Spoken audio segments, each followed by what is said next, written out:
Olá e bem-vindos a mais um episódio de E aí, professor? Olá, Walter. Oi, Martin. Você vai bem?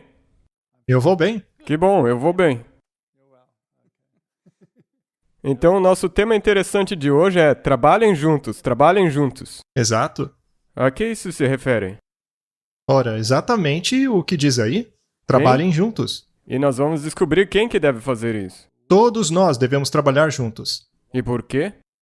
Ok, mas antes de chegarmos nisso, vamos abrir com uma palavra de oração.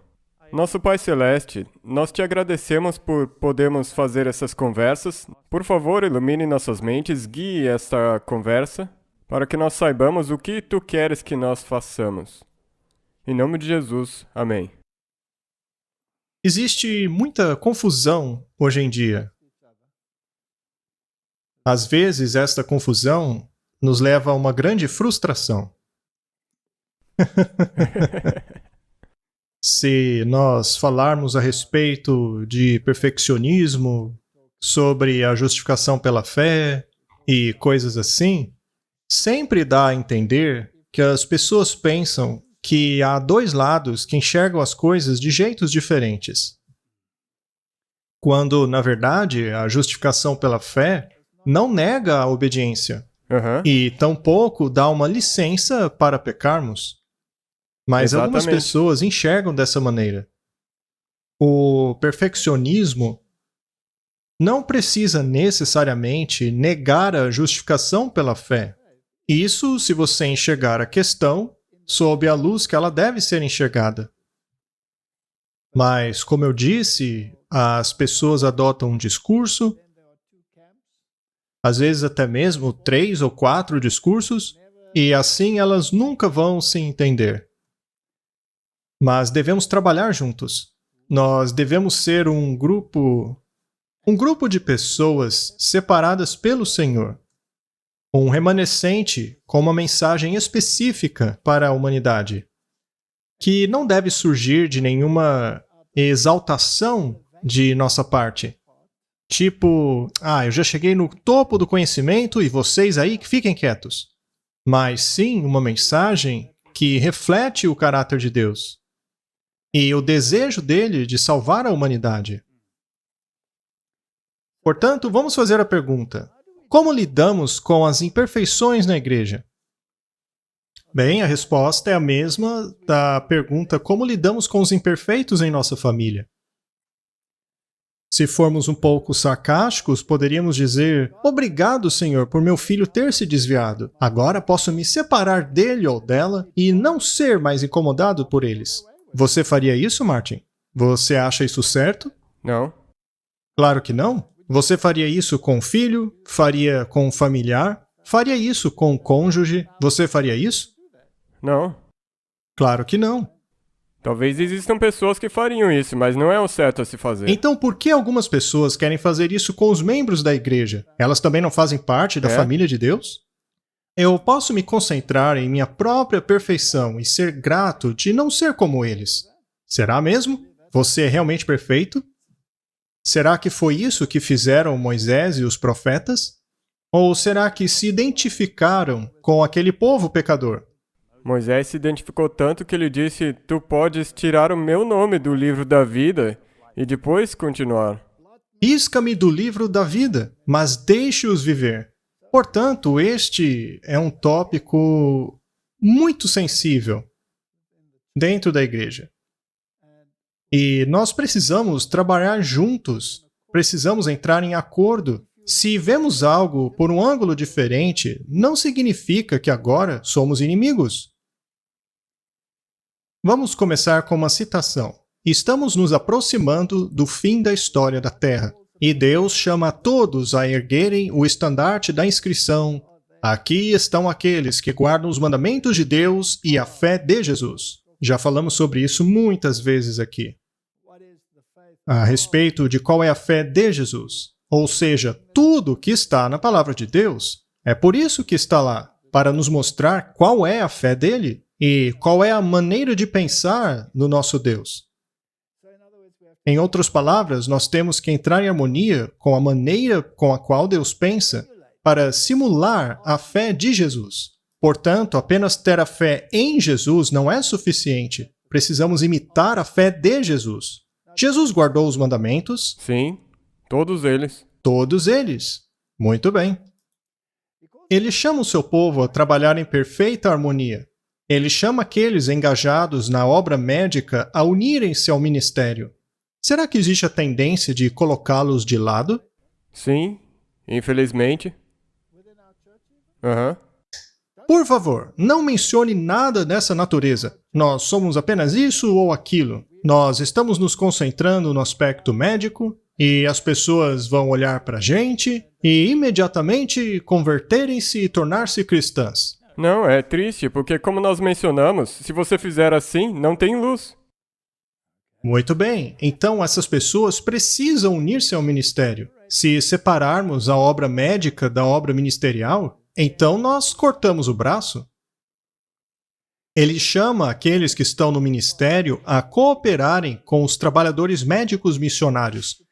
Ele chama a igreja a cumprir o seu dever, segurando o estandarte da verdadeira reforma em seu próprio território, deixando os trabalhadores experimentados e treinados a trabalhar em novos campos. Nenhuma palavra deve ser dita para desencorajar ninguém, pois isso magoa o coração de Cristo e agrada muito o adversário.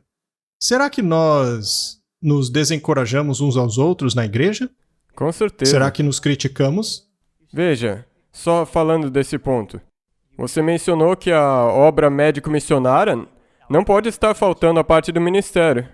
E também, por essa citação, o pregador, o ministro, não pode conseguir sem a parte médica. Mas como fazer isso é o que você acabou de mencionar. Mas tem mais coisa aqui. Tem a fé de Jesus, os mandamentos de Deus, e tudo está misturado na mesma citação. Todos precisam ser batizados com o Espírito Santo. Todos devem parar de censurar-se para aproximarem-se de Cristo, para que assim possam apreciar as grandes responsabilidades que carregam os cobreiros de Cristo. Trabalhem juntos, são as palavras do nosso divino instrutor. Unidade é força, desunião é fraqueza e derrota. Eu tenho a impressão de que nós temos muita desunião e, portanto, parece que estamos tendo uma derrota após a outra. Mas não poderia a igreja, unida sob o estandarte manchado de sangue do príncipe Emanuel, e com apenas uma voz proclamar a mensagem para um mundo que perece? Deveria ser assim. Na verdade, é essa que deveria ser a missão da igreja. Juntos, como um só, pregar as 3 mensagens angélicas ao mundo. Muito bem. E se essa igreja for um hospital e as pessoas nela, basicamente, sejam pacientes recuperando-se de uma doença, que aliás é a mesma doença? Não. Bem, até que sim. Ela se chama pecado. Esta é a base. Sim, mas o que eu quero dizer, em um senso físico, será que no hospital todos têm a mesma doença? Não. Não, eles não têm. Eles têm diferentes doenças. Enquanto um tem uma coisa, o outro tem outra. Portanto, o pecado possui ênfases diferentes. E será que isso torna um paciente melhor do que o outro? Não. Não, porque pecado é pecado. E o salário do pecado é a morte. Então todos estamos morrendo. Nós precisamos de um bálsamo celestial.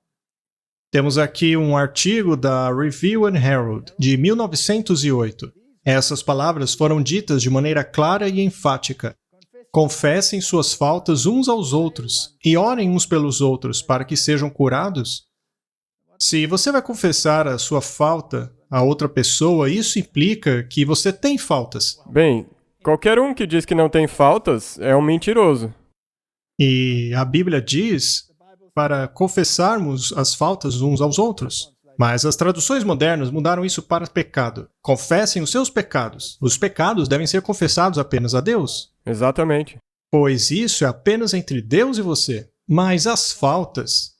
Veja, eu tenho esse temperamento, seja lá o que for. Eu tenho essa propensão a seja lá o que for. Você pode orar por mim para que eu possa superar? Nós podemos falar sobre isso, mas não temos que entrar em detalhes meticulosos. E isso é entre Deus e você. E ela diz de novo, trabalhem juntos, amem-se como irmãos. Orem juntos. O Senhor pagou o preço de seu próprio sangue para a salvação do mundo. Ele sofreu cada indignidade que o homem poderia tramar e Satanás inventar para levar adiante o plano da salvação. Que o professor não permita exaltar-se, mas que ele possa ver a necessidade de aprender de Cristo diariamente para seguir o seu modelo. Para os estudantes e professores, nosso Senhor e Salvador Jesus Cristo deveria ser o único exemplo. Ou seja, não exalte um ser humano, foque no modelo, pois há apenas um modelo digno de ser imitado. E tenha em mente que o Senhor aceitará como professores apenas aqueles que forem professores do Evangelho. Há uma grande responsabilidade sobre aqueles que tentam ensinar a última mensagem do Evangelho. Esses não seriam a igreja toda, Martin? Cada uma das pessoas na igreja. Todo mundo. Sim. Não importa a sua posição dentro da igreja.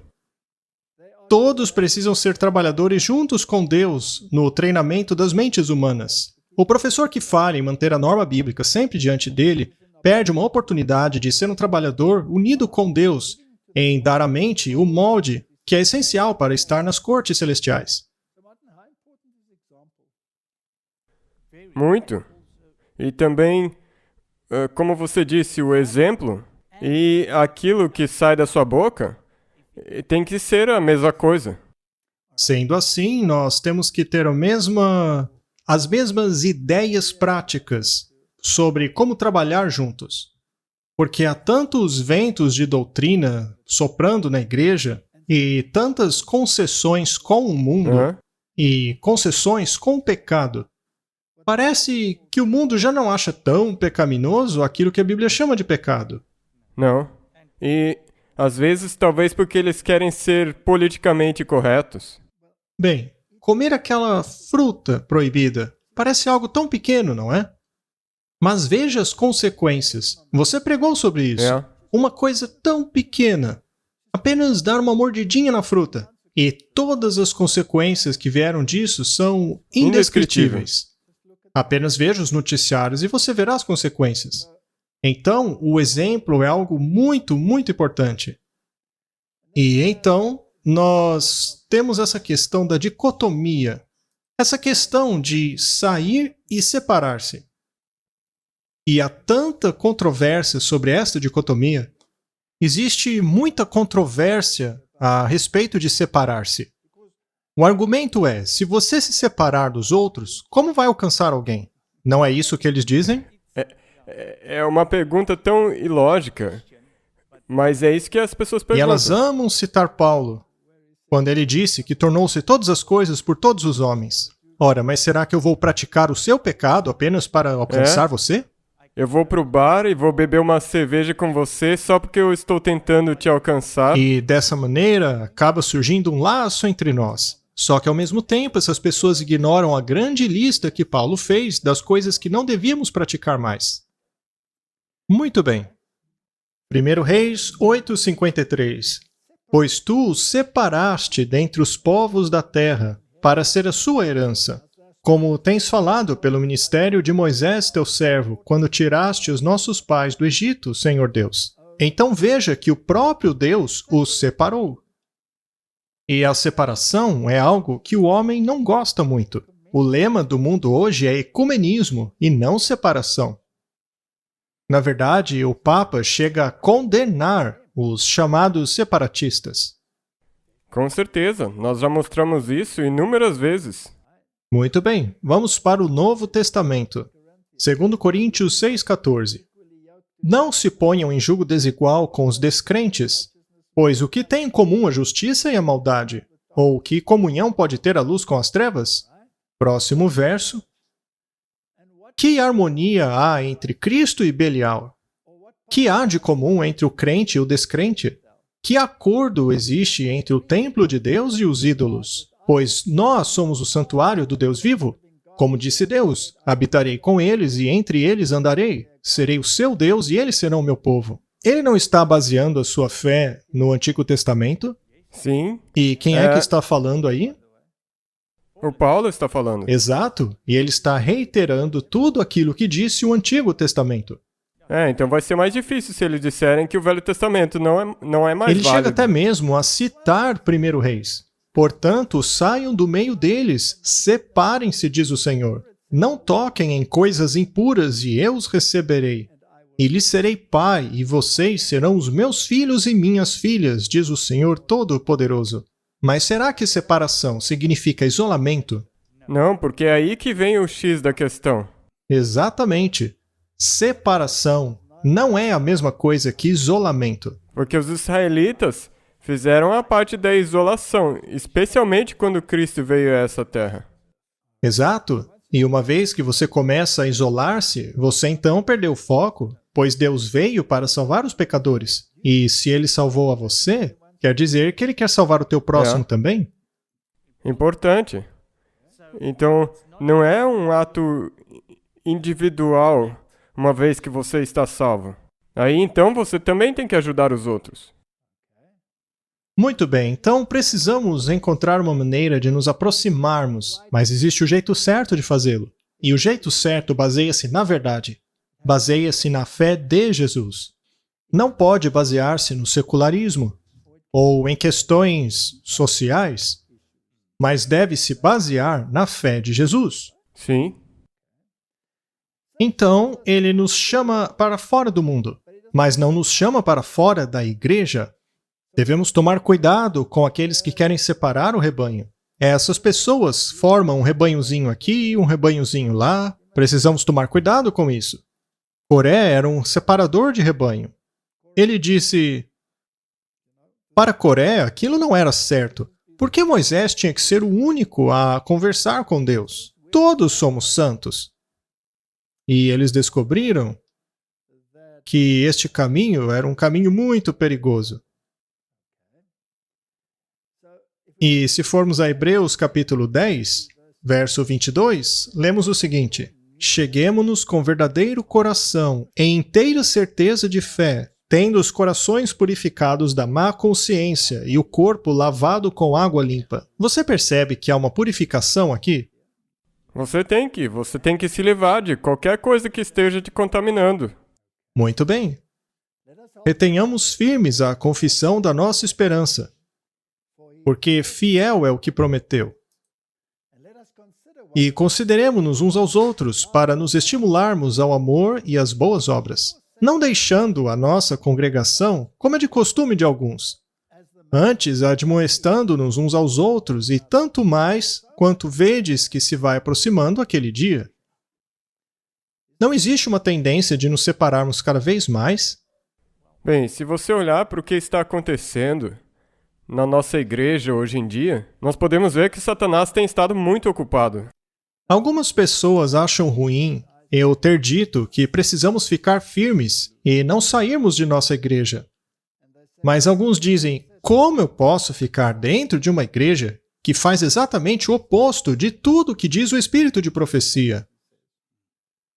Bem, eu nunca disse que você precisa ficar dentro de uma igreja que faz todo o oposto do recomendado. Mas você não pode deixar o corpo da igreja. É isso que eu quis dizer. Alguns podem até mesmo recorrer a pequenos grupos, mas a ideia de que precisamos nos esforçar para trabalharmos juntos, mas isso só é possível quando temos a mesma mentalidade. Exato, e sabe, vindo às igrejas domiciliares das quais você fala, você realmente tentou tudo o que você pôde fazer na sua igreja local? Esse é um ponto muito importante, pois a igreja é nossa família.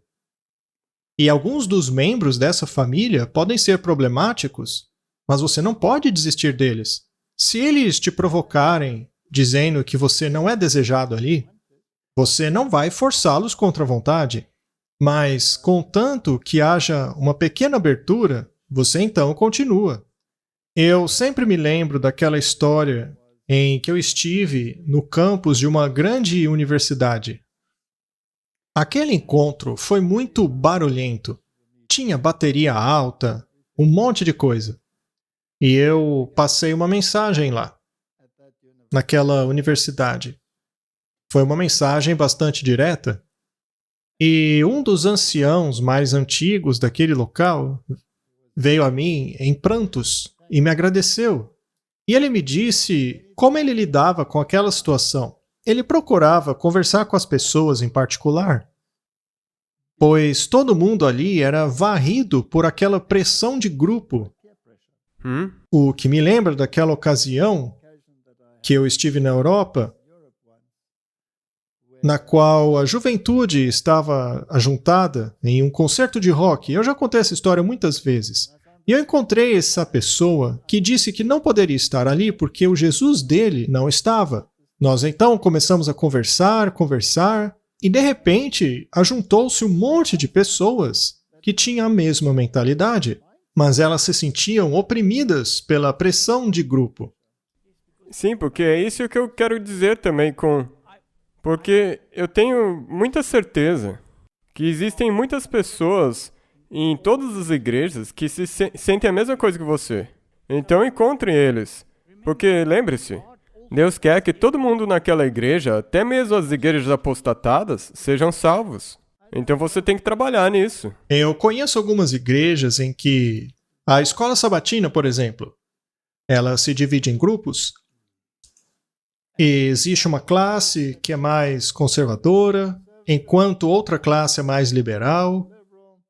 E, eventualmente, caso a conversa se aprofunde bastante no assunto, o grupo vai crescer, até mesmo dentro das igrejas. Mas a questão é que temos que ficar juntos. Não podemos abandonar a igreja, pois nenhum homem é uma ilha. Precisamos uns dos outros. E só para deixar claro, com isso que nós dissemos agora, nós não estamos compactuando com qualquer apostasia na igreja. Não.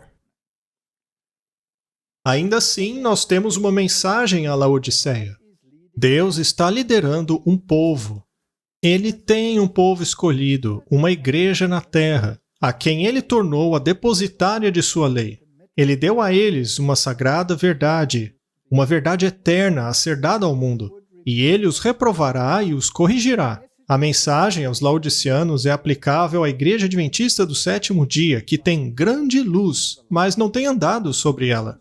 Aqueles que fizeram grande profissão, mas que não têm caminhado com seu líder, que serão cuspidos para fora de sua boca, a menos que se arrependam. A mensagem que anuncia que a Igreja Adventista do Sétimo Dia é Babilônia e chama o povo de Deus a sair dela, não vem de mensageiros celestiais, ou de nenhum agente humano inspirado pelo Espírito de Deus. A verdadeira testemunha diz: eu aconselho que compres de mim ouro provado no fogo, para que sejas rico, e vestes brancas, para que sejas vestido, para que a vergonha da sua nudez não apareça, e que ponha colírio em seus olhos, para que possas ver. Martin, esta por acaso é uma igreja perfeita? Não, não mesmo. Então talvez eu possa dirigir a você uma pergunta, porque nós recebemos muito ela. As pessoas dizem, ok, mas nós não chamamos a igreja de Babilônia, mas nós chamamos a estrutura da liderança de Babilônia. A minha pergunta é, a estrutura da liderança não é parte desta igreja? Sim. Existem pessoas na estrutura de liderança que são conservadoras? Sim. Existem pessoas na estrutura dessa igreja que são liberais? Sim. Existem pessoas nesta igreja que se encaixam em qualquer categoria? Sim. Há pessoas na estrutura de liderança que são ecumênicas? Sim. Há pessoas na estrutura de liderança que choram entre o altar e o pátio porque elas não são ecumênicas? Com certeza. Muito bem. Eu, então, não separaria nenhuma parte deste corpo para acusá-la de ser a raiz do problema. O problema está presente em todos os níveis desta igreja, do menor ao maior. E qualquer pessoa, esteja ela dentro da conferência geral, ou esteja ela dentro da união, ou em uma conferência, ou em uma comissão de igreja, sejam essas pessoas delegadas, a todas essas pessoas é feita a mesma admoestação. Compre ouro de Jesus. Ok, mas agora, o que você acabou de dizer, como nós aplicamos isso aos dízimos? Seria certo para alguém dizer, Ok? Eu não concordo com essas pessoas, com o que essas pessoas na liderança estão fazendo com os dízimos. E daí eu retenho o dízimo. Ou coloco em algum outro lugar. Muito bem. Será que Deus nos encarregou do papel de juiz?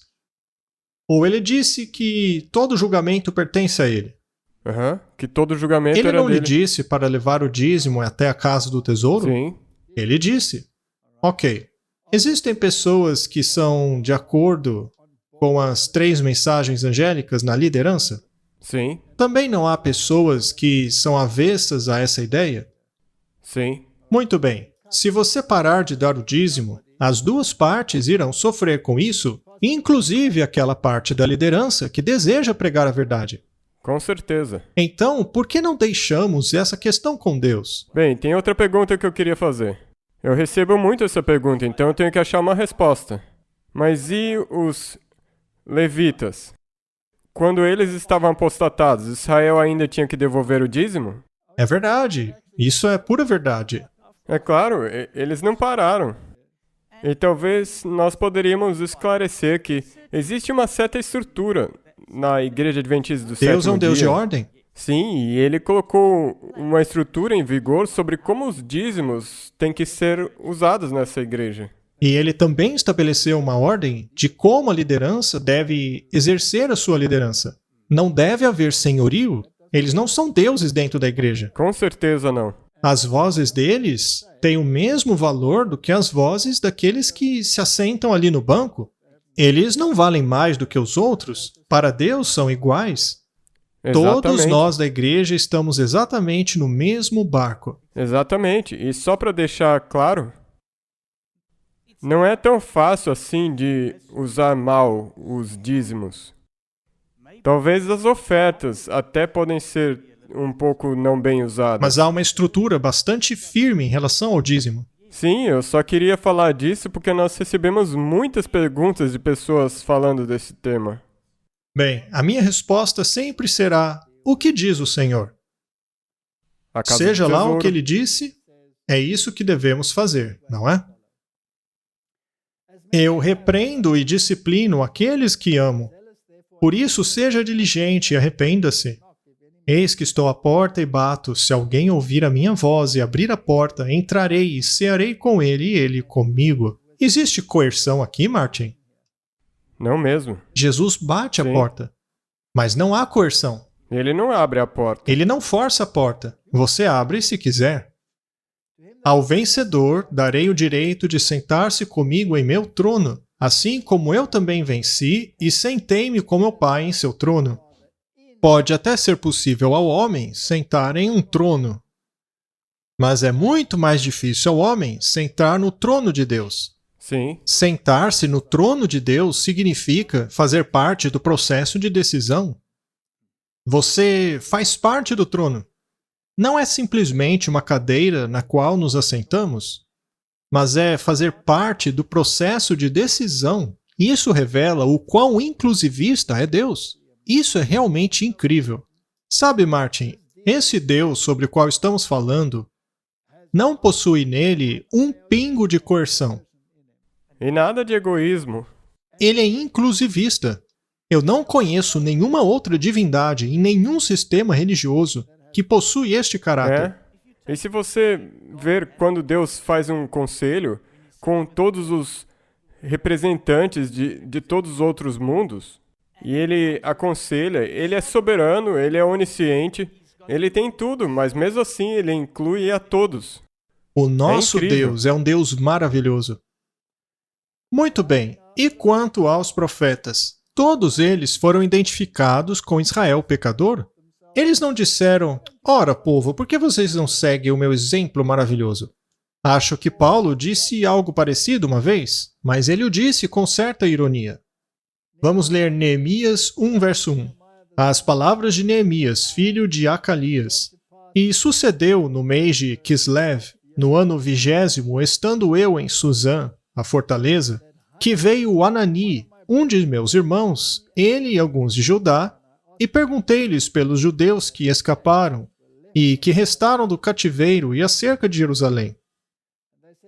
E disseram: o remanescente que ficou no cativeiro, lá na província, estão em grande miséria e desprezo. E o muro de Jerusalém fendido e as suas portas queimadas a fogo. Portanto, o remanescente está em grande aflição e reprovação. E isso não seria tipológico? Sim, é tipológico. Os muros de Jerusalém estão fendidos, ou seja, a lei não vale mais. Não é isso que simboliza o muro? E aconteceu que, quando ouvi essas palavras, assentei-me e chorei.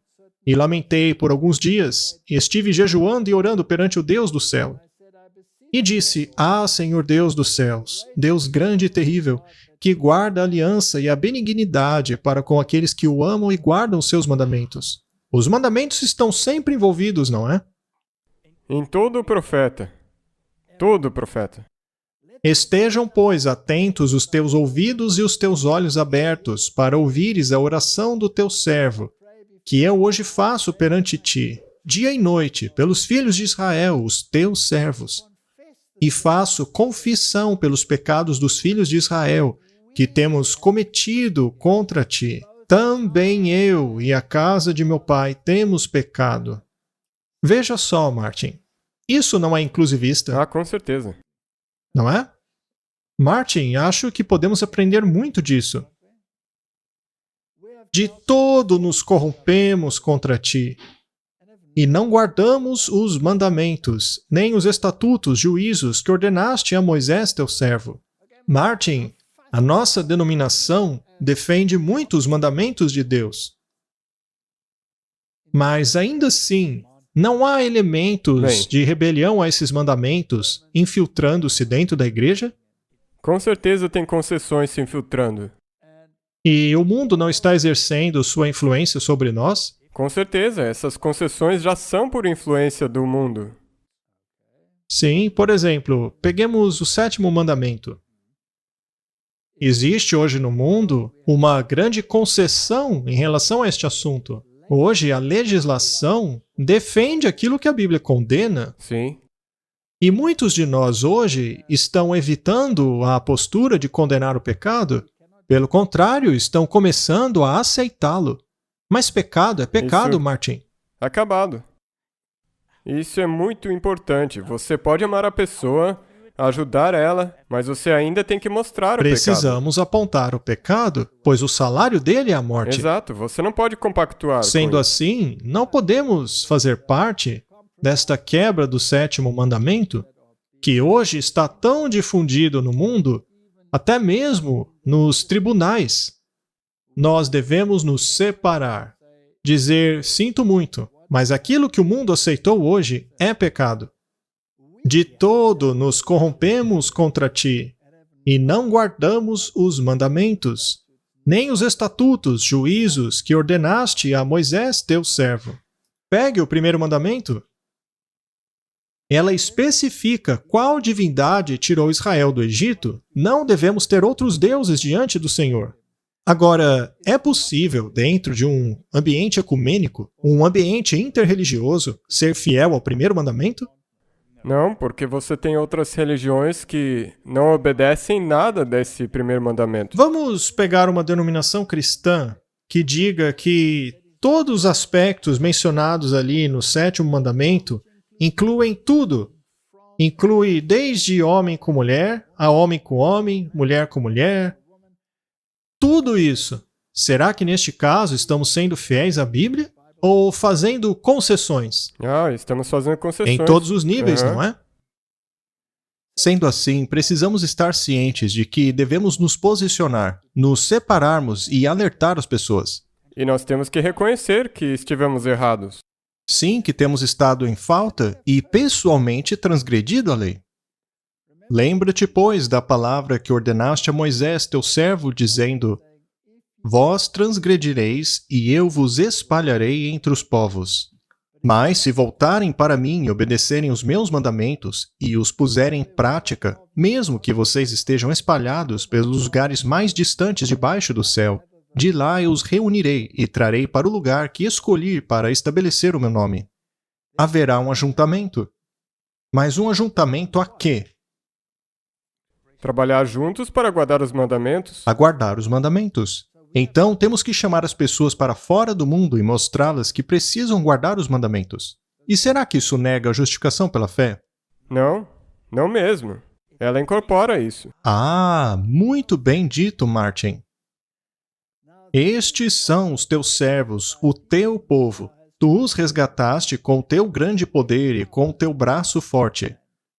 Senhor, que os teus ouvidos estejam atentos à oração desse teu servo e à oração dos teus servos que têm prazer em temer o teu nome. Faze com que hoje este teu servo seja bem-sucedido, concedendo-lhe a benevolência deste homem. Nesta época, eu era o copeiro do rei. Salmo 106. Nós pecamos com os nossos pais. Nós cometemos iniquidade. Nós agimos perversamente. Será que estamos prontos a fazer isso como denominação? Eu acho que está na hora. Eu não sei se nós estamos preparados, mas temos que chegar nisso. Precisamos chegar lá. E se não conseguirmos, Nós não vamos conseguir. não conseguiremos, não faremos parte daqueles que trarão o grande clamor. Foi do agrado do Senhor, por amor de sua retidão, tornar grande e gloriosa a sua lei. Martin, não dá para ser mais claro do que isso. E as pessoas ainda dizem que a lei acabou, que ela é obsoleta. Não tem como ela ser Não. obsoleta. Isso é ridículo. Eu, hoje mesmo, estava falando numa aula com uma menina. Ela tem uns 14 anos de idade. E quando nós falamos de que algumas pessoas dizem que o Velho Testamento tem que ser anulado e até mesmo a lei, Não é mais válido. ela disse, mas isso não faz sentido. E ela só tem 14 anos? Eu disse pra ela, sabe de uma Eu coisa? queria poder transplantar o cérebro dela para um monte de pessoas. Exatamente, então, ela estava falando, nós falamos disso também.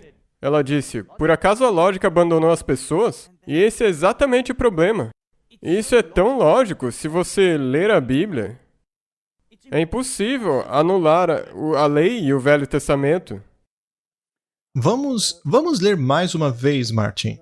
Foi do agrado do Senhor, por amor de sua retidão, tornar grande e gloriosa a sua lei. Será que dá para separar a lei da justiça de Cristo? Não, Justificação não é fazer a justiça?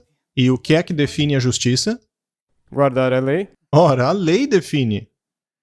Porém, este é um povo saqueado e roubado. Todos foram apanhados em cavernas e escondidos em prisões. Tornou-se presa sem ninguém para resgatá-lo. Tornou-se despojo sem que ninguém o reclamasse. Esta é a nossa condição hoje. Nós precisamos, sabe o que, Martin? Voltar à essência da coisa. O que foi que mexeu com você quando você descobriu a mensagem do remanescente? Não foi o fato de que você era o transgressor da lei? Tudo que eu achava que estava certo, estava errado. Exatamente. E quando eu descobri que a lei tinha sido alterada e que eu vivia transgredindo a lei do Senhor, isso me chocou. E aí eu comecei a pesquisar e descobri todo o restante. Sobre o anticristo, sobre justificação pela fé, todo o engano do inimigo. Mas eu cheguei ao ponto de perceber que eu estava vivendo em transgressão à lei de Deus. E, sendo assim, eu estava completamente E perdido. sabe de uma coisa? É hora de perceber que nós pecamos. Isso inclui a gente também. Você não pode dizer minha igreja, aquela igreja, todas aquelas pessoas. Nós precisamos tomar cuidado para não sermos levados por qualquer vento de doutrina evangélica. Isaías, capítulo 42, verso 23 diz: Qual de vocês escutará isso ou prestará atenção, muita atenção no tempo vindouro? Quem entregou Jacó para tornar-se despojo? Não foi o Senhor contra quem temos pecado, pois eles não quiseram seguir os seus caminhos, não obedeceram à sua lei. Então, Deus simplesmente os entregou. É como Paulo diz, entregou-os a Satanás. E então eles gemeram. Mas por quê? Porque eles caminhavam contra a lei. Por isso, derramou sobre eles a indignação da sua ira, e a força da guerra, e lhes pôs labaredas em redor. Porém nisso não atentaram, e os queimou, mas não puseram nisso o coração. Ou seja, teimosia.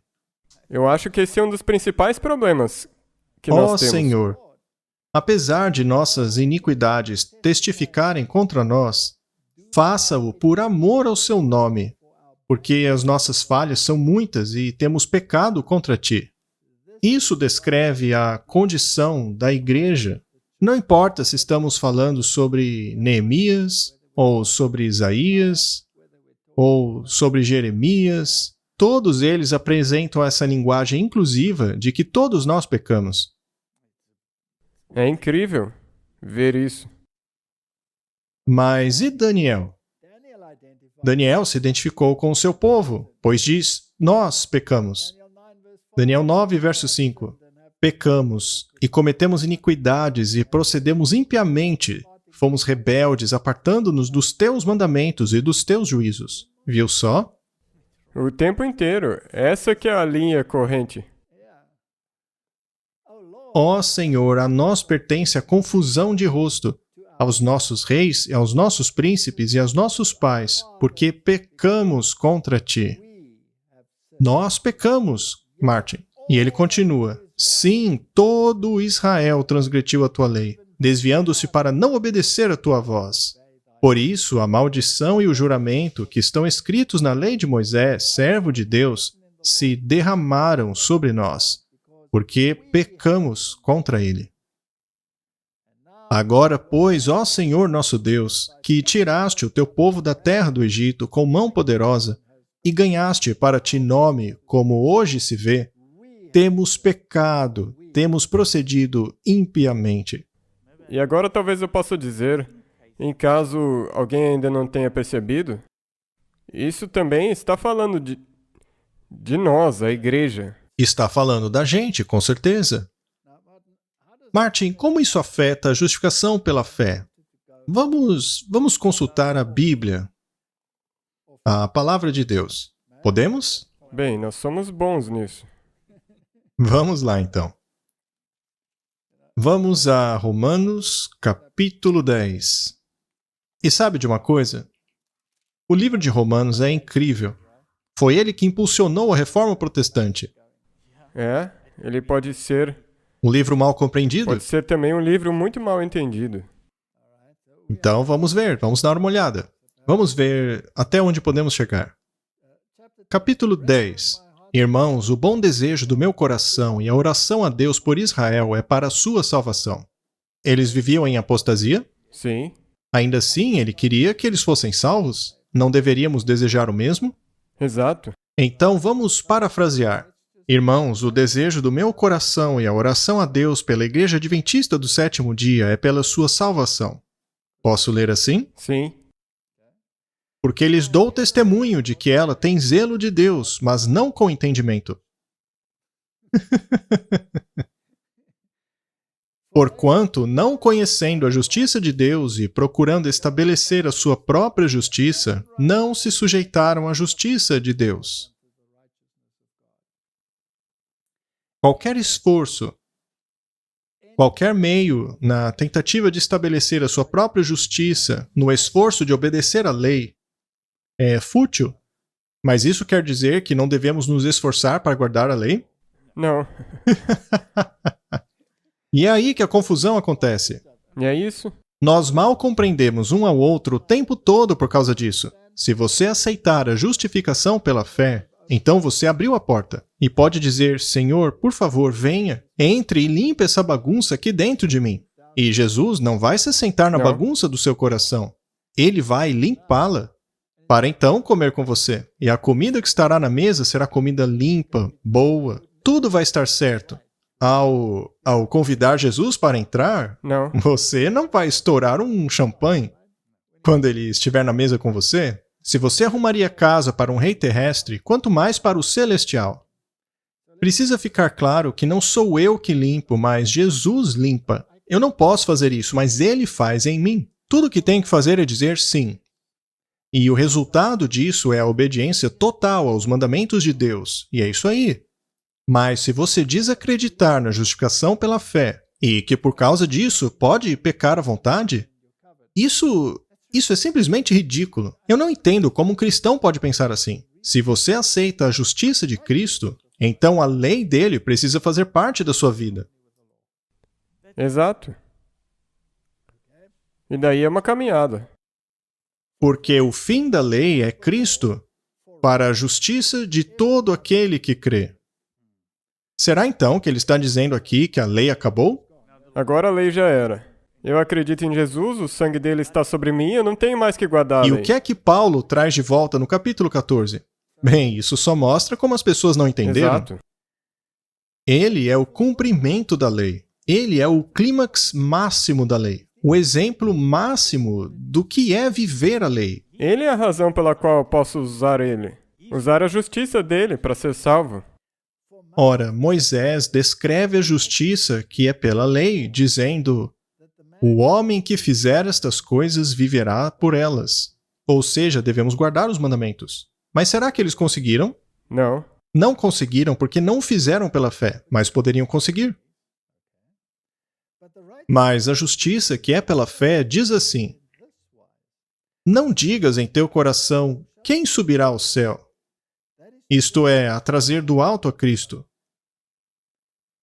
Ou então, quem descerá ao abismo? Isto é, a tornar a trazer dentre os mortos a Cristo. Sabe, Paulo usa as palavras de um jeito que pode confundir as pessoas. Mas o que diz? A palavra está junto de ti, na tua boca e no teu coração. Esta é a palavra da fé que pregamos. A saber, se com a tua boca confessares ao Senhor Jesus e em teu coração creres que Deus o ressuscitou dentre os mortos, serás salvo. Tá, então eu não preciso fazer mais nada. Só acreditar que Jesus ressuscitou e que Ele é o Senhor, e aí estou salvo. Não, isso não é o que ele disse. E o que significa não dizer no coração quem subirá ao céu? Ou quem descerá ao abismo? Isto é tornar a trazer Cristo dentre os mortos. Sabe, existem duas maneiras em que a humanidade tenta emular o que é correto, mas sem Cristo. Uma dessas maneiras é exaltar-se ao nível de Cristo. Então você se exalta e diz: eu estou salvo, sou como ele, sou um filho de Deus, estou salvo. Eu estou salvo. Ou então que sou da tribo de Benjamim, da linhagem de Abraão, e eu estou salvo porque venho dessa linhagem, porque Abraão é o meu pai. E a outra maneira é trazer a Cristo ao seu nível e dizer: olha, eu consigo. Eu consigo porque eu defini que Cristo está no meu nível. Mas onde está o parâmetro? Quem é o parâmetro? Ele. Ele é o parâmetro. E quão alto é este parâmetro? Muito alto para nós alcançarmos. Tá, e você consegue esse patamar? Não. Você não consegue alcançá-lo? Então, qual seria a solução? Trazer a barra lá para Exato. baixo, para que você possa Sempre pular é mais sobre ela. fácil. Ou então elevar-se a si mesmo tão alto que possa pular sobre a barra. As duas opções são completamente fúteis. E nós temos esses dois grupos na igreja. Aqueles que se exaltam ao nível de Cristo, dizendo: eu posso fazer isso. E aqueles que o rebaixam ao próprio nível deles. Afinal de contas, ele se sentou com os publicanos e pecadores, eu posso fazer o mesmo. É isso que eles dizem, ou é assim que eles pensam. Mas a norma é tão alta. A norma é a justiça de Cristo. Sendo assim, nunca posso alcançá-la. A única maneira de alcançá-la é Ele trabalhando em mim. E esse trabalhar dele em mim tem resultados? Sim. Se eu não apresentar frutos, ele não está trabalhando em mim. É a mesma Correto? coisa. Sim, com certeza. É impossível, porque se seus frutos não são bons, então, obviamente, é um tapa na cara, ou então, como você acabou de dizer, você baixou Jesus ao seu nível. Pois é. Visto que com o coração se crê para a justiça e com a boca se faz confissão para a salvação, porque a Escritura diz: todo aquele que nele crer não será confundido. Porquanto não há diferença entre judeu e grego, porque um mesmo é Senhor de todos. Ele é a nossa salvação. Não existe jeito de ser salvo sem ele. Indo para o capítulo 11, verso 1, é dito: Digo, pois, porventura, rejeitou Deus o seu povo? De modo nenhum, porque também eu sou israelita, da descendência de Abraão, da tribo de Benjamim. Ele então diz um monte de coisa e diz: eles podem ser enxertados de volta, mas tem uma condição. Precisam estar em Cristo, porque eles se cortaram da vinha, se separaram dela. Eles foram cortados, podados, porque não creram que Ele era o único que faria aquilo que é impossível a eles fazer por si mesmos.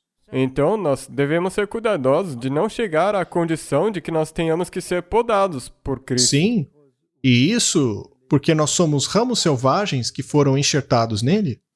Portanto, se o ramo original tivesse aceito a justiça de Cristo, eles também poderiam ser enxertados. E será que Paulo compreendeu a tipologia do Antigo Testamento? Ah, sim. Por isso que muitas vezes para nós parece que ele está escrevendo muito difícil. Porque ele entendia muito bem. Se formos ao capítulo 13 e pularmos a primeira parte, vamos ao verso 8, que é um novo parágrafo no original. Diz assim: A ninguém devais coisa alguma, a não ser o amor com que vos amei uns aos outros, porque quem ama aos outros cumpriu a lei. Não adulterarás, não matarás, não furtarás, não dará falso testemunho, não cobiçarás. E se há algum outro mandamento, tudo nesta palavra se resume: amarás ao teu próximo como a ti mesmo. Ou seja, o que ele está querendo dizer é o seguinte: o amor ao próximo é o resumo da lei. Mas isso quer dizer que ele anulou a lei? Não, Pelo contrário. absolutamente. O amor não pratica o mal ao próximo, de sorte que o cumprimento da lei é o amor. Então, se você não demonstra amor e compaixão pelos que estão em erro, neste caso, você é um transgressor da lei. É correto? 100%. Isso é assustador. Eu acho que eu vou parar por aqui.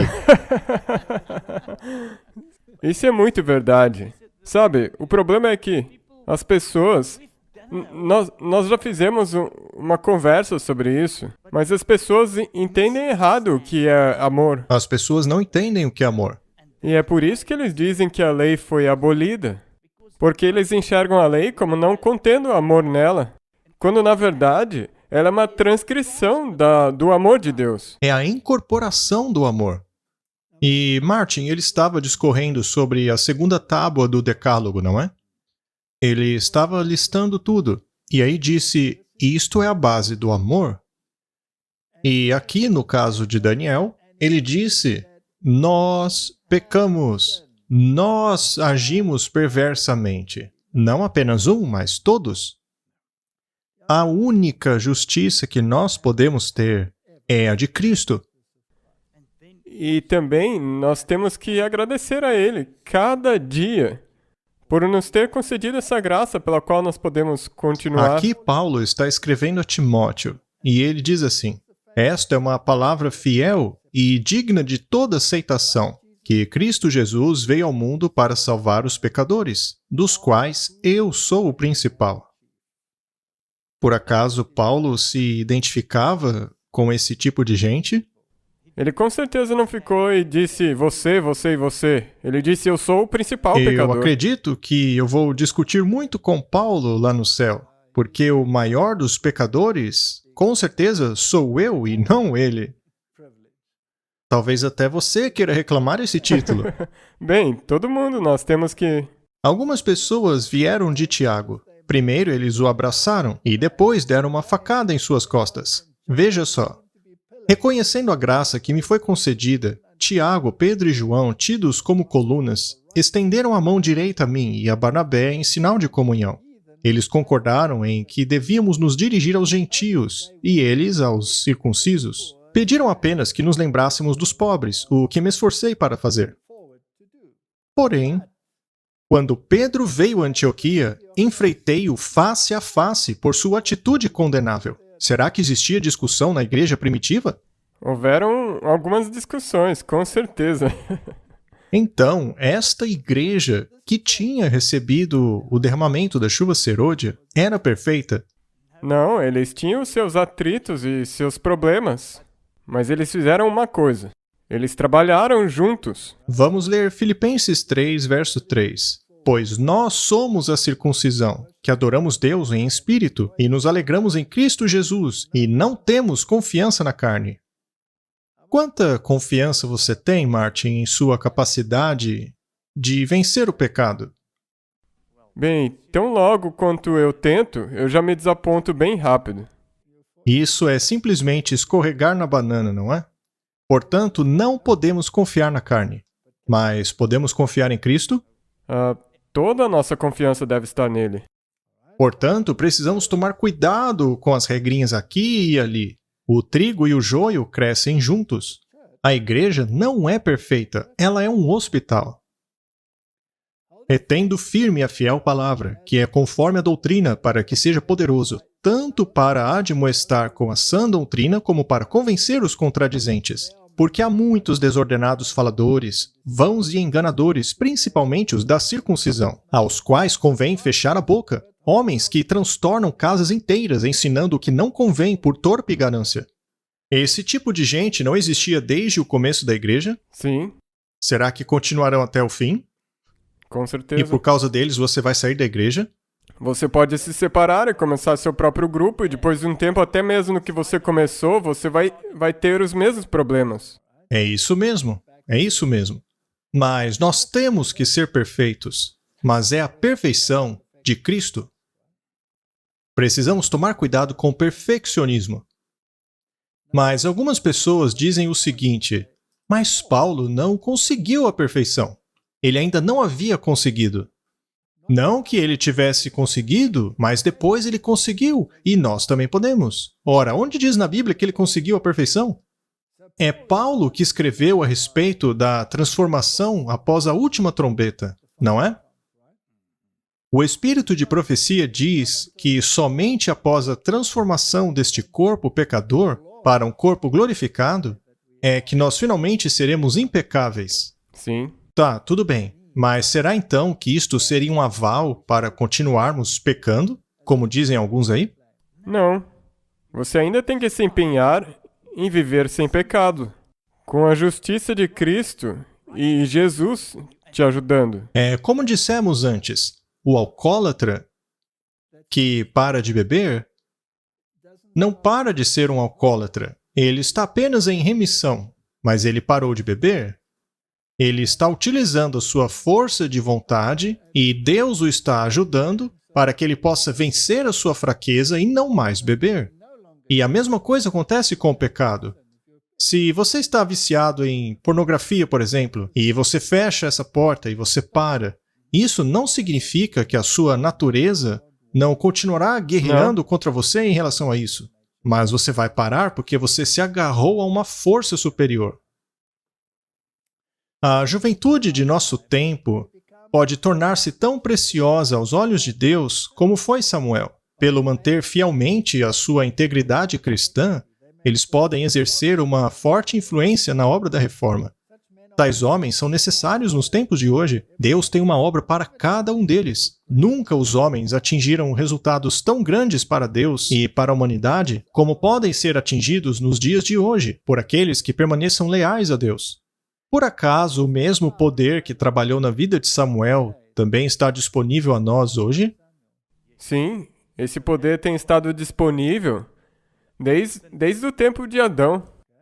E qual exemplo ele teve dos sacerdotes? Não foi um bom exemplo. O Eli era um bom exemplo? Não. Não, ele fez concessões. E os filhos de Eli eram bons exemplos? Não mesmo. Ele então era como Daniel, vivendo em meio ao pecado. No entanto, sem nenhuma mancha.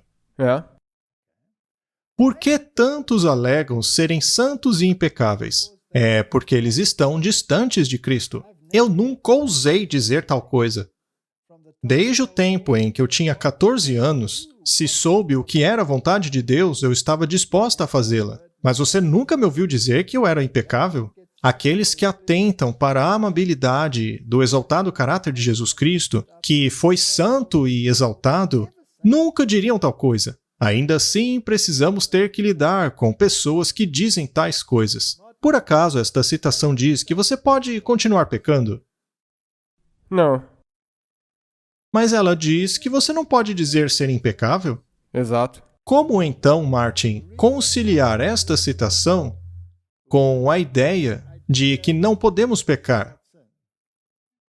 Você não deve pecar. Você pode ter uma propensão, mas você tem que se apegar a Jesus para que ele te ajude a não ir por esse caminho. Muito bem.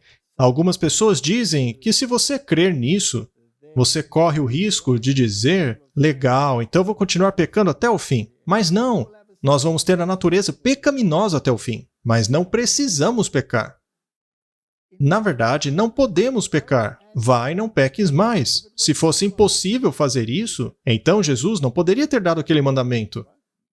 Com certeza. Sabe, é por isso que existe toda uma guerra acontecendo entre as pessoas que dizem que você tem que... Eles não estão nem falando da mesma coisa, mas acham que estão. É isso que eu estou dizendo, vamos ficar juntos. Não é só porque você está olhando de um ângulo e o outro está olhando de outro ângulo, não quer dizer que precisamos nos desentender. A ideia é, nós precisamos aceitar a obediência aos mandamentos de Deus. Nós precisamos viver sem pecar. Mas não podemos dizer que somos impecáveis, porque nós temos uma natureza pecaminosa e uma propensão a pecar, mas nós não temos que ser escravos dela. E quem é que nos dá esse poder? Somente Jesus. Muito bem. Eu quero dizer, seja lá quem for que a glória de Deus já tenha sido revelada, que você jamais poderá dizer, eu já sou santo, já me santifiquei. Não, deixe que Deus escreva isso em seus livros se Ele quiser, mas você nunca deve pronunciar isso. E aí está o X da questão. Eu já ouvi evangélicos pregando que você jamais poderia dizer o que ela escreveu ali. Um deles é Robert Schuller. Ele disse que a pior coisa do mundo é dizer que uma pessoa é pecadora. Ele já morreu, mas a maneira de pensar evangélica é exatamente oposta a isso. Não podemos dizer que somos impecáveis até quando? Até que este corpo vil seja transformado em um corpo glorioso, ou seja, no último dia. Mas isso é uma licença para pecar? Não. É aí Não. que nos confundimos. Isso não é licença para pecar. Isto é o reconhecimento de nossa dependência, de nossa fraqueza. Porém, se constantemente buscarmos a Jesus, então é nossa a bendita esperança de permanecer diante do trono de Deus sem uma mancha ou ruga, ou nada do tipo. Completos em Cristo, vestidos da justiça e perfeição dele. Exato, o único jeito que você pode conseguir estar sem mácula nem ruga é se você tiver vestido com as vestes brancas dele. Não é essencial que você saiba e diga aos outros todos os porquês e pormenores do que constitui um novo coração, ou então ao nível que eles precisam atingir de maneira a nunca pecar. Esta não é a sua obra. Martin, não é o meu trabalho dizer a você ou qualquer um o que constitui o novo coração, ou o nível que você deve atingir de maneira a nunca pecar. Não é a nossa função, mas algumas pessoas pensam assim. O meu trabalho é pregar o Evangelho. E o Evangelho é muito simples. A humanidade caiu. Caiu. Ela está num estado caído. Ela não tem esperança. Todos pecaram e estão destituídos da glória de Deus. Ninguém tem a capacidade de sair sozinho desta situação. Mas graças a Deus que existe um que pode, e esse é Jesus Cristo, aquele que não tem pecado, o impecável Filho de Deus, que veio para essa terra e tornou isso possível por meio de sua vida sem pecado, morrendo pela minha transgressão e ressuscitando do túmulo. E se eu estou preparado para morrer com ele então eu também tenho o privilégio de ser ressuscitado com Ele. Aham. E assim viver uma nova vida. Uma vida que Ele me empodera a viver. Mas eu, de minha própria força, sou fraco. Eu sou fraco, eu tenho uma natureza pecaminosa. Natureza esta, a qual eu não posso responder mais, porque não sou mais eu que vivo, mas Cristo vive em mim. Será que ficou claro ou ainda não? Está claro. É mesmo? Sim. Muito bem. Portanto, não é o nosso dever ficar esculpindo o nosso caráter. Esse dever nunca foi dado a mim. Esta obra pertence somente a Cristo. O que compete a nós é identificar o que é o pecado, pregar a obediência aos mandamentos, identificar que estamos todos perdidos e então apontar a solução. Este é o nosso dever. Exato. Paulo disse a Timóteo: esta palavra é leal e digna de toda aceitação, que Cristo Jesus veio ao mundo para salvar os pecadores, do qual eu sou o principal. Nós já lemos isso antes, mas eu queria só reiterar que todos os profetas identificaram-se desta maneira. Todos eles. Ele escreveu em Filipenses 3: finalmente, meus irmãos, alegrem-se no Senhor. Escrever-lhes de novo as mesmas coisas não é cansativo para mim, é uma segurança para vocês. Cuidado com os cães, cuidado com esses que praticam o mal, cuidado com a falsa circuncisão. Portanto, não queremos nada que divida. Cuidado com isso. Será que há muita divisão em nossos meios, Martin? E isso não tem piorado nos últimos anos? Certamente não me parece que a situação melhorou. Não. Tá piorando. Quem está por trás disso? O diabo? Pois nós é que somos a circuncisão. Nós que adoramos o Espírito de Deus, que nos gloriamos em Cristo Jesus e não temos confiança alguma na carne. Tão logo você passa a confiar na sua carne, tão logo você começa a pregar que é isso que você precisa alcançar, é desta maneira que você será perfeito, então pronto, você está desenvolvendo confiança na carne. Mas a nossa única confiança está em Cristo. Apesar de eu também poder ter confiança na carne. Se qualquer outro homem pensa que tem razões para confiar na carne, eu ainda mais. E aí Paulo começa a fazer uma grande lista e depois considera tudo lixo. Eu amo o jeito que ele escreve. Isso soa como... É mesmo. Isso soa como Salomão. Sim. A conclusão da questão. Na lista ele diz como ele era bonzão.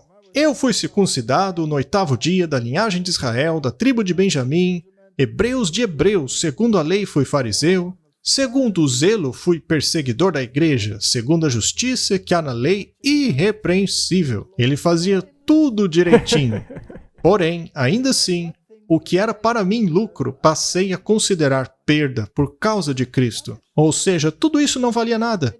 Mais do que isso, considero tudo como perda comparado com a suprema grandeza do conhecimento de Cristo Jesus, meu Senhor, por quem perdi todas as coisas. Na verdade, eu as considero como esterco para poder ganhar Cristo. Ou seja, todas as obras de Paulo, todo o zelo dele, não passava de esterco. Todas as coisas que você obteve. Será que dá para comparar a algo pior, delas. Martin? Não. Eu acho que não, não é?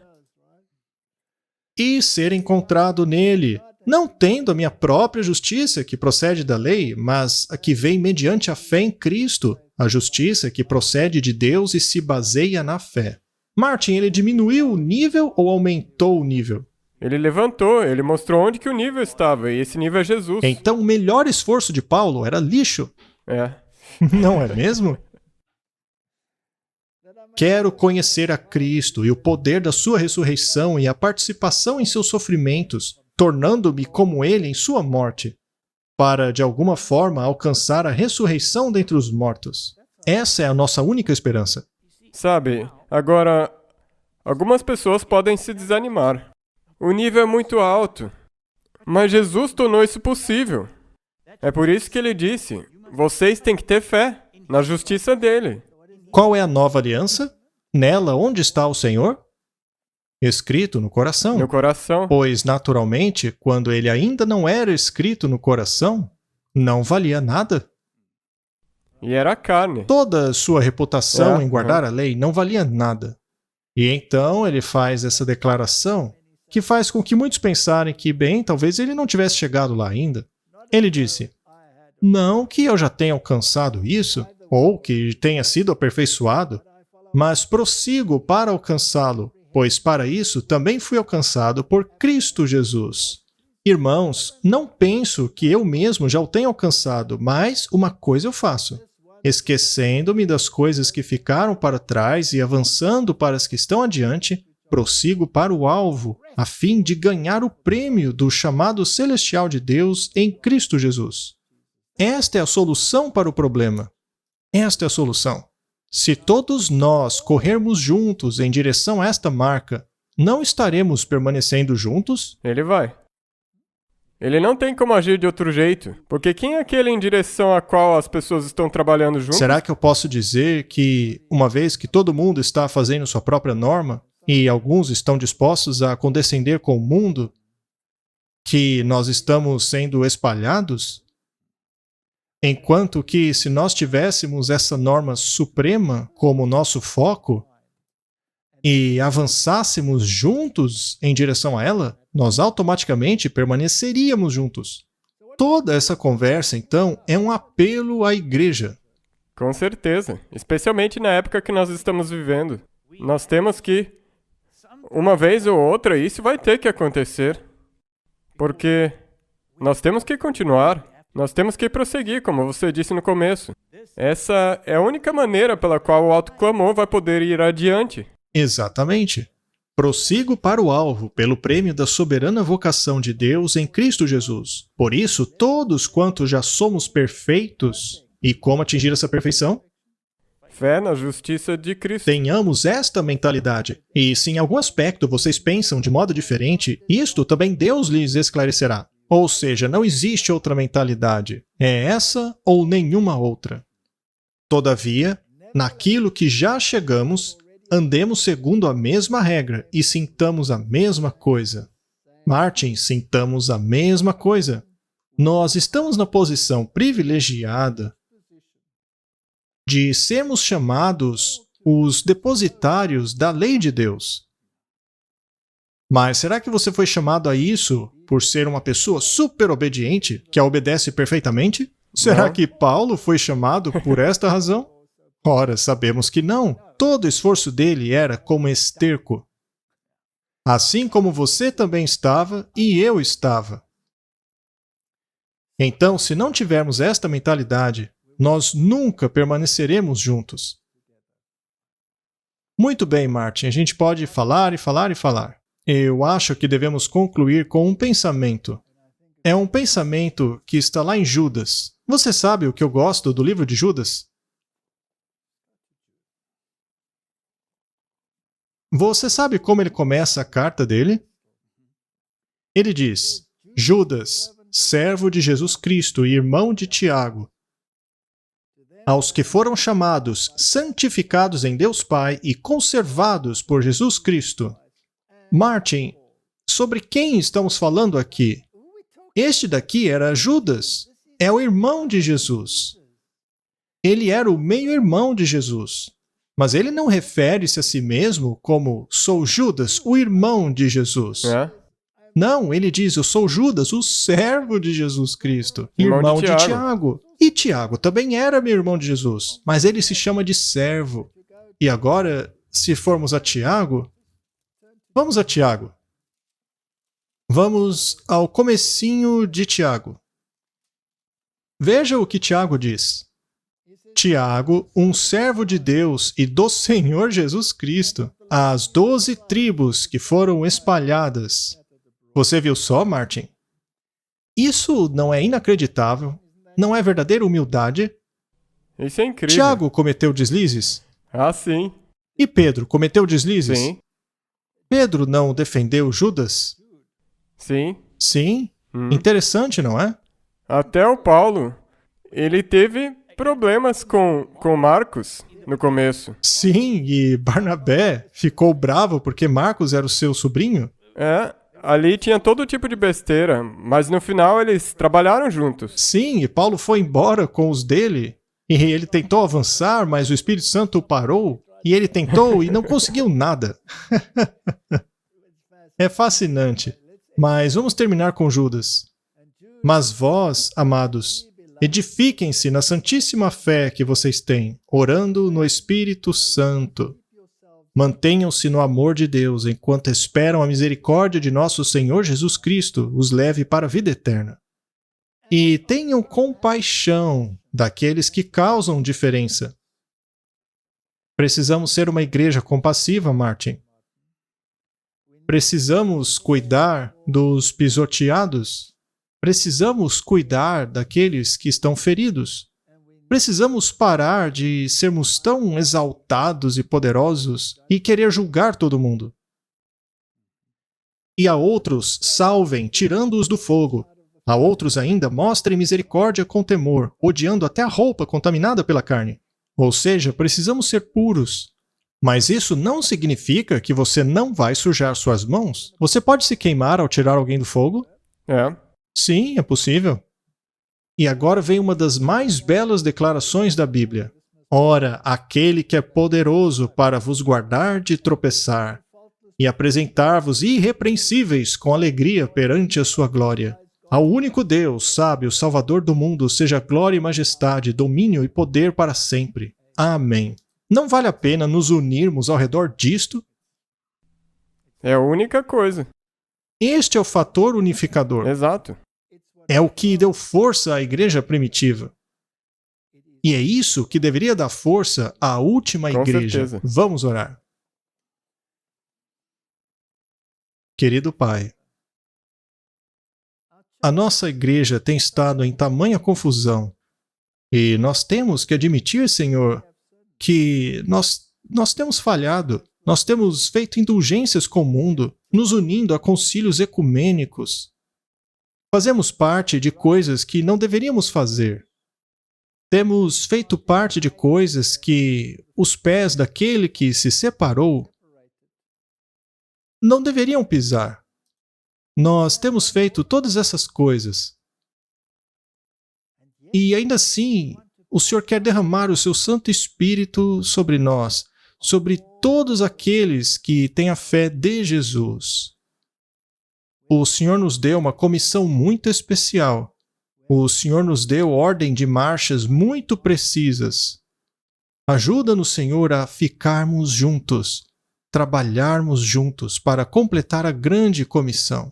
Queremos ir para casa. É a minha oração em nome de Jesus. Amém. Amém.